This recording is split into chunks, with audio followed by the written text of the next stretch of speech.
시간이 되었습니다. 다 같이 사도신경으로 신앙 고백하며 2022년 7월 20일 수요일 새벽 기도에 함께 시작하겠습니다.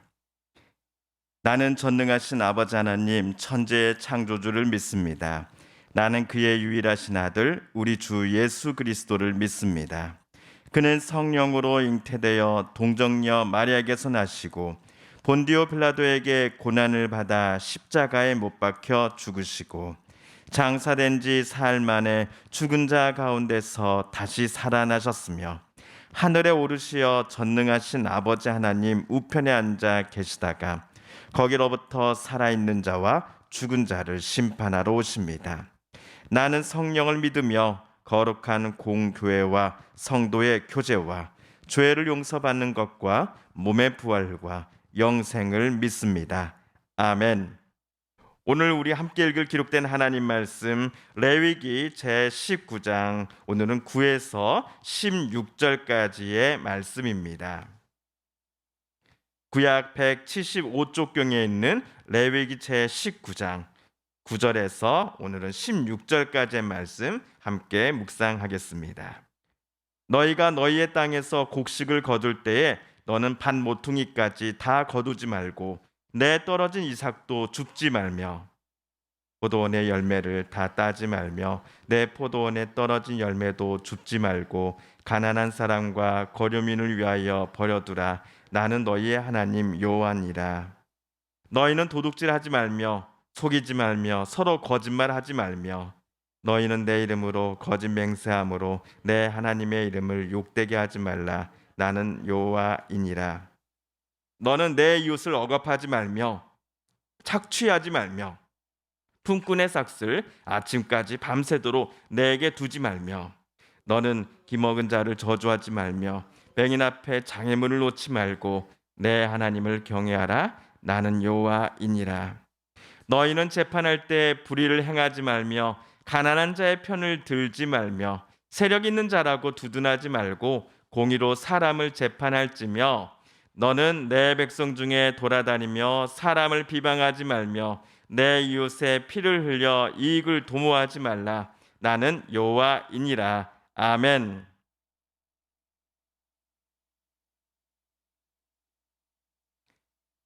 어제 우리는 레위기 19장을 읽기 시작했습니다. 학자들과 목회자들은 레위기 전체에서 가장 중요한 대목을 말하라 한다면 레위기 19장 2절을 손꼽습니다. 모세, 너는 이스라엘 백성들에게 이렇게 말해라. 너희의 하나님 나 주가 거룩하니 너희 이스라엘도 거룩해야 한다라고 말하여라. 이 거룩이란 단어만큼 우리가 성경을 읽을 때 좀 막연한 느낌을 받는 단어는 없을 것입니다.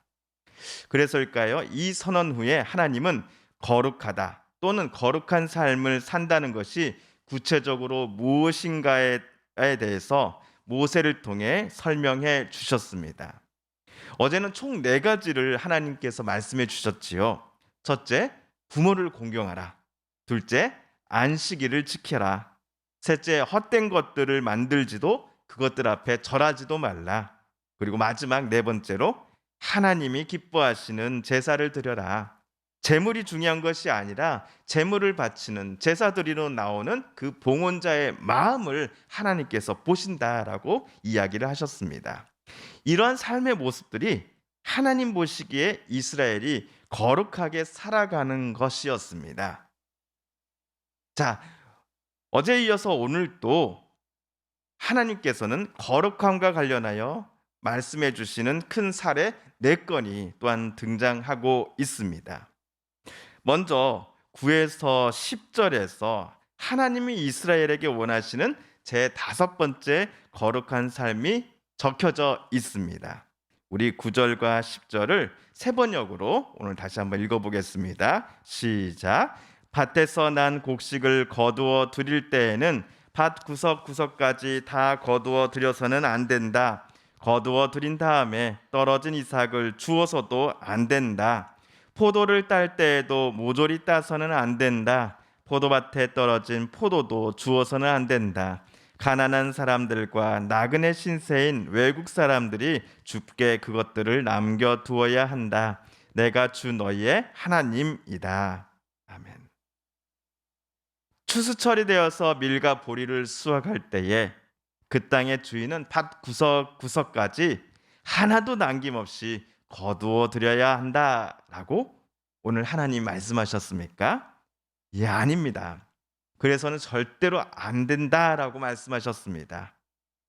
그렇다면 거두어 들이다가 밭에 떨어진 이삭이라든지 포도송이 등이 아깝다고 하여서 그것을 주면 되나요? 이것도 절대로 안 된다라고 말씀하십니다.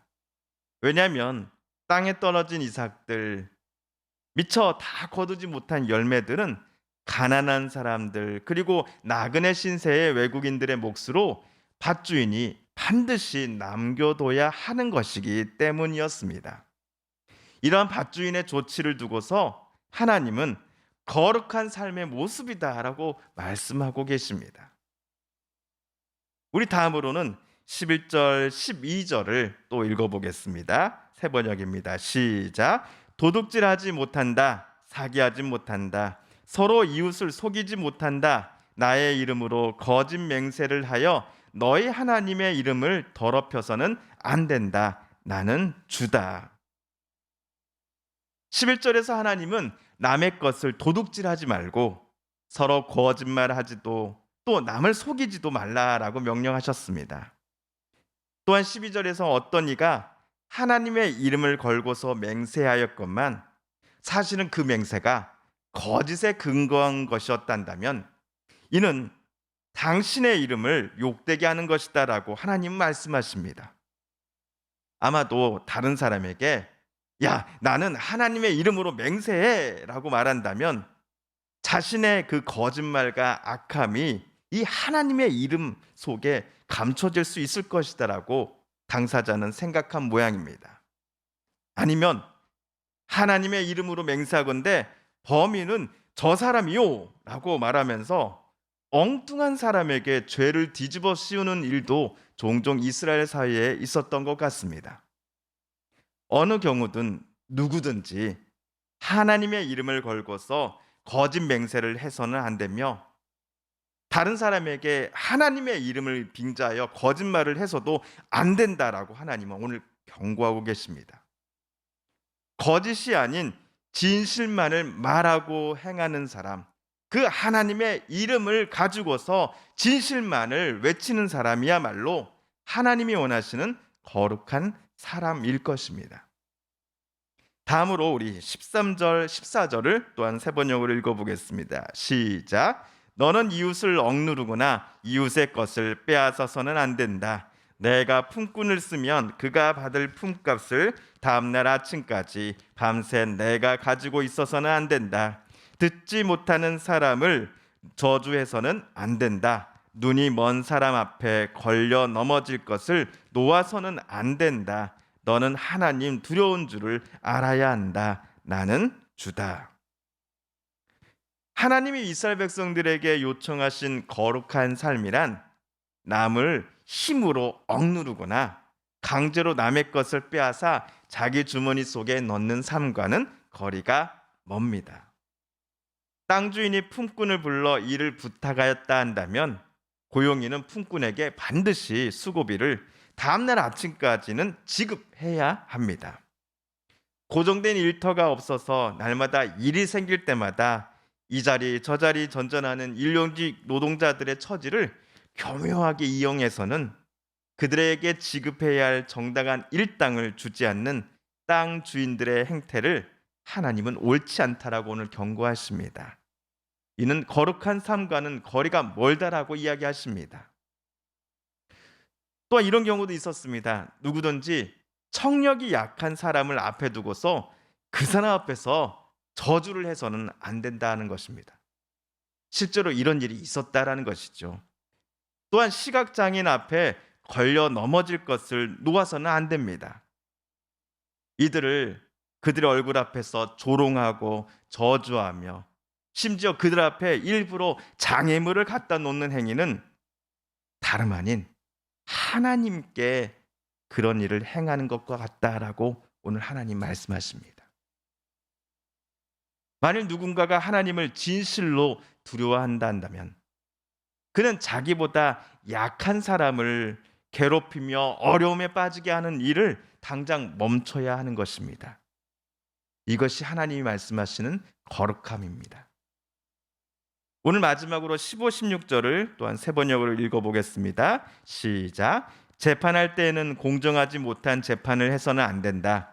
가난한 사람이라고 하여 두둔하거나 세력이 있는 사람이라고 하여 편들어서는 안 된다. 이웃을 재판할 때에는 오로지 공정하게 하여라. 이 사람 저 사람에게 남을 헐뜯는 말을 퍼뜨리고 다녀서는 안 된다. 너는 또 내 이웃의 생명을 위태롭게 하면서까지 이익을 보려 해서는 안 된다. 나는 주다. 재판장이라고 한다면 공정한 판결을 내려야 합니다. 진실에 근거한 판단을 통해 상 줄 사람은 상 주고 벌 줄 사람은 벌을 줘야 합니다. 가난하다고 해서 무조건 옳은 것 아니고요. 부유하다고 해서 무조건 나쁜 짓을 행한 사람이다라고 하는 선입관을 재판장은 가져서는 안 됩니다. 또한 부와 권력을 가진 사람에게 뭔가를 약속받고서 재판장은 상식을 뒤집는 판결을 내려서는 안 됩니다. 재판장에게 요구되는 것은 단 하나, 하나님 앞에 진실함이며 또한 사람들 앞에 공정함입니다. 이 공정함이야말로 죄가 없음에도 모함을 받아서 고통받았던 자를 진정으로 위로하고 그의 명예를 되살려주는 일입니다. 좌우에 치우치지 않고 선입관에 빠지지 않은 채 철저히 사실에 근거한 판단을 내리는 것이야말로 최고의 재판을 이끌어내는 길이다라고 하나님 말씀하십니다. 아마도 16절에 나온 이 사람 저 사람에게 남을 헐뜯는 말을 퍼뜨리고 다니는 사람이란 재판석에서 거짓 증인일 가능성이 높습니다. 거짓말로 증언을 해주는 대가로 이해 당사자에게서 뭔가를 약속받았기에 6월절 당일 예루살렘에 모인 수많은 유대인들이 빌라도를 향하여 예수를 십자가에 못 박으라 라고 소리쳤던 장면을 우리는 기억합니다. 거짓 증언을 해주는 대가로 거짓 증인은 누군가에게서 돈이나 또는 직장 내에서의 한 자리를 약속받았을 것입니다.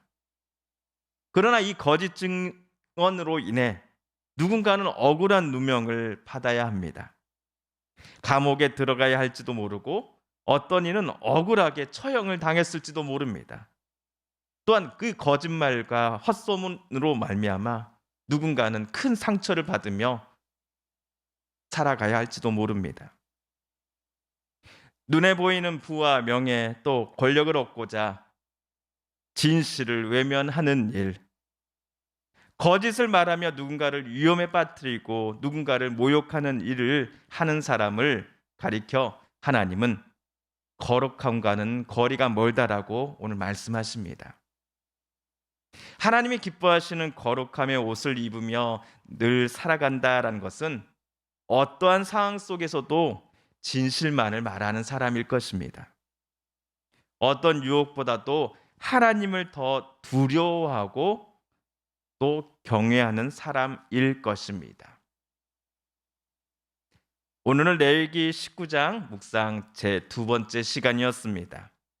어제에 이어서 오늘 본문에도 등장한 거룩함과 관련한 총 4건의 사례와 규정들은 모세 당시 이스라엘 공동체뿐만 아니라 오늘날 이 레위기 말씀을 읽는 저와 여러분에게도 똑같이 하나님께서 들려주시기를 원하시는 말씀일 것입니다. 사례들은 다양했습니다. 하지만 어제와 오늘에 이르기까지 총 8건의 사례들을 관통하고 있는 것은 하나님을 진정으로 두려워한다면 내 눈에 보이는 이웃들도 그들을 두려워하고 존중하며 섬기며 살아야 한다는 것입니다. 하나님을 진정으로 사랑하는 사람이라 한다면 내 눈앞에 보이는 이웃을 존경하고 사랑하며 섬기며 살아가야 한다는 명령일 것입니다. 오늘 말씀을 묵상할 때 저와 여러분에게도 하나님께서 특별하게 들려주시는 음성을 우리 마음속에 새기며 우리도 거룩한 삶, 진실하고 신실한 삶을 오늘 또 살아가겠습니다라고 이 아침 다짐해 보기를 원합니다. 주님께서 가르쳐 주신 기도를 드리며 오늘 새벽 기도의 말씀 묵상을 마칩니다. 하늘에 계신 우리 아버지, 아버지의 이름을 거룩하게 하시며 아버지의 나라가 오게 하시며 아버지의 뜻이 하늘에서와 같이 땅에서도 이루어지게 하소서. 오늘 우리에게 일용할 양식을 주시고 우리가 우리에게 잘못한 사람을 준 것 같이 우리 죄를 용서하여 주시고 우리를 시험에 빠지지 않게 하시고 악에서 구하소서. 나라와 권능과 영광이 영원히 아버지의 것입니다. 아멘. 사랑하는 성도 여러분, 성삼위 하나님께서 오늘 내기 말씀을 읽고 묵상하는 우리들의 마음 열어주시고 또 말씀 속에 새겨진 하나님의 음성과 뜻을 깨닫게 해 주셨습니다. 오늘 우리가 깨닫고 또 다짐한 바대로 하나님 앞에 또 우리의 이웃들과 가족들 앞에 진실되게 또 거룩하게 신실하게 살아가게 해달라고 이 시간 하나님 앞에 기도드리기를 원합니다. 우리 성도님들과 가족들 중에 하나님의 고쳐주심 또 일으켜 세워주심 회복시켜주심을 놓고 간절히 기도하는 분들이 계십니다. 우리도 한 마음과 한 뜻으로 함께 기도하겠습니다. 코로나19로 고통받고 힘들었던 이들이 어서 속히 회복되게 하여 주소서. 또 다시 급증하고 있는 코로나19 또 확진의 또 여러 가지 상황 속에서 하나님 몸과 마음의 회복을 허락하여 주옵소서. 또한 경제적으로 무너졌고 힘들었던 분들이 어서 속히 미래에 대한 소망을 품게 하여 주소서라고 이 시간 우리 함께 기도드리십시다. 세계 곳곳에 전쟁이 어서 속히 끝나게 하여 주시고 우크라이나의 땅 또 곳곳에 하나님의 진정한 평화를 내려 주소서. 마지막으로 우리가 가지고 나오는 간절한 기도 제목 하나님께 아뢰며 하나님의 은혜 보좌 앞으로 우리 더 가까이 나아가겠습니다.